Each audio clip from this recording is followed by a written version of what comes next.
안녕하십니까. 맥체인 성경 읽기 사무엘상 5장 6장 로마서 5장 예레미야 44장 시편 19편. 첫 번째, 사무엘상 5장 6장 여호와의 괴와 블레셋의 재앙. 본문 이해에 도움이 되는 배경과 맥락을 소개합니다. 사무엘상 5장 6장은 이스라엘이 패배 후 빼앗긴 언약궤가 블레셋 도시들 아스돗, 가드, 에그론을 돌며 하나님의 심판을 일으키는 이야기입니다. 다곤 신상이 꺾이고 종기와 재앙이 퍼지자 블레셋 사람들은 두려움에 사로잡혀 언약궤를 되돌리기로 결정합니다. 금독정과 금지는 그들이 내린 속건제 헌물이었으며 벳세메스로 궤가 돌아옵니다. 문맥은 블레셋의 심판, 언약궤의 귀환, 벳세메스의 반응으로 나뉘며 하나님의 임재와 거룩함이 얼마나 크고 두려운지를 보여줍니다. 본문의 중요 구절을 소개합니다. 사무엘상 5장 4절. 그 이튿날 아침에 그들이 일찍이 일어나 본즉 다곤이 여호와의 궤 앞에서 또다시 엎드러져 얼굴이 땅에 닿았고 그 머리와 두 손목은 끊어져 문지방에 있고 다곤의 몸뚱이만 남았더라. 본문을 적용하는 데 도움이 되는 가이드라인입니다. 오늘날 우리는 하나님의 임재를 가볍게 여기지 말아야 합니다. 그분은 거룩하시며 우상과 함께 거할 수 없는 분이십니다. 하나님을 경외함 없이 다루거나 종교를 이익의 수단으로 삼는다면 오히려 해가 될 수 있습니다. 하나님의 임재는 복이지만 그 복은 경외함 속에 누려야 합니다. 두 번째, 로마서 5장 은혜로 말미암는 의와 생명. 본문 이해에 도움이 되는 배경과 맥락을 소개합니다. 로마서 5장은 이신칭의 결과로 누리는 평화, 소망, 그리고 하나님의 사랑을 설명하며 아담과 그리스도를 대조하는 대표 구조론을 통해 복음의 우월성을 드러냅니다. 우리가 믿음으로 의롭다 하심을 받았으니 라는 선언을 시작으로 환난 속의 소망, 예수님의 죽음과 부활, 아담의 범죄와 그리스도의 의로 이어지는 구조입니다. 이 장은 구속사의 큰 흐름을 한 사람을 중심으로 보여주는 중요한 본문입니다. 본문의 중요 구절을 소개합니다. 로마서 5장 17절. 한 사람의 범죄로 말미암아 사망이 그 한 사람을 통하여 왕노릇 하였은즉 더욱 은혜와 의의 선물을 넘치게 받는 자들은 한 분 예수 그리스도를 통하여 생명 안에서 왕노릇 하리로다.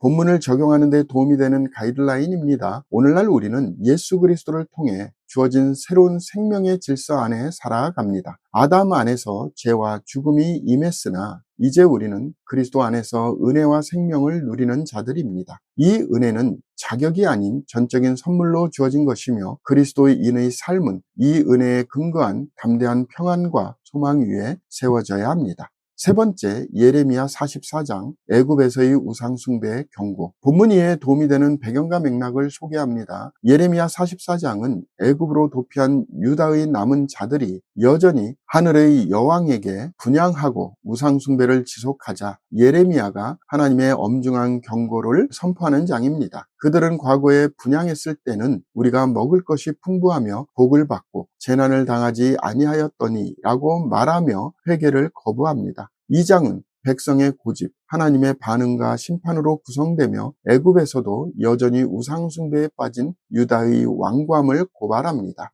본문의 중요 구절을 소개합니다. 예레미야 44장 18절 19절. 우리가 하늘의 여왕에게 분향하고 그 앞에 전제 드리던 것을 패한 후부터는 모든 것이 궁핍하고 칼과 기근의 멸망을 당하였느니라 하며 여인들은 이르되 우리가 하늘의 여왕에게 분향하고 그 앞에 전제를 드릴 때 어찌 우리 남편의 허락이 없이 그의 형상과 같은 과자를 만들어 놓고 전제를 드렸느냐 하는지라.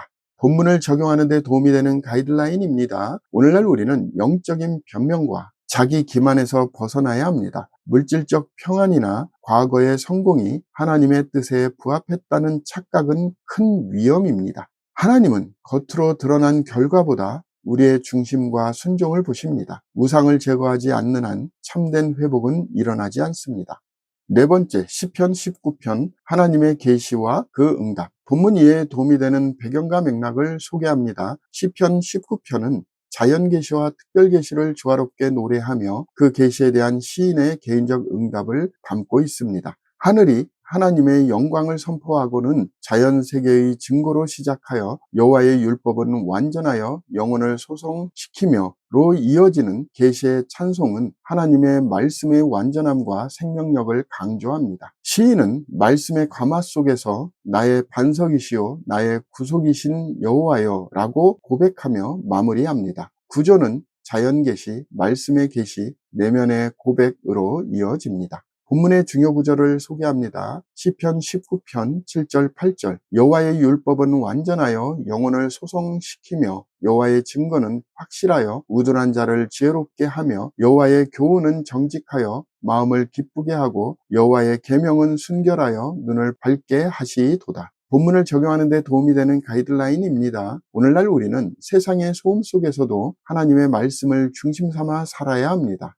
자연과 말씀은 여전히 하나님의 존재와 성품을 선포하고 있습니다. 그분의 계시 앞에 겸손히 귀를 기울이고 삶을 말씀의 거울에 비추어 날마다 정결함을 구해야 합니다. 말씀에 순종하는 자만이 참된 기쁨과 평안을 누립니다. 감사합니다.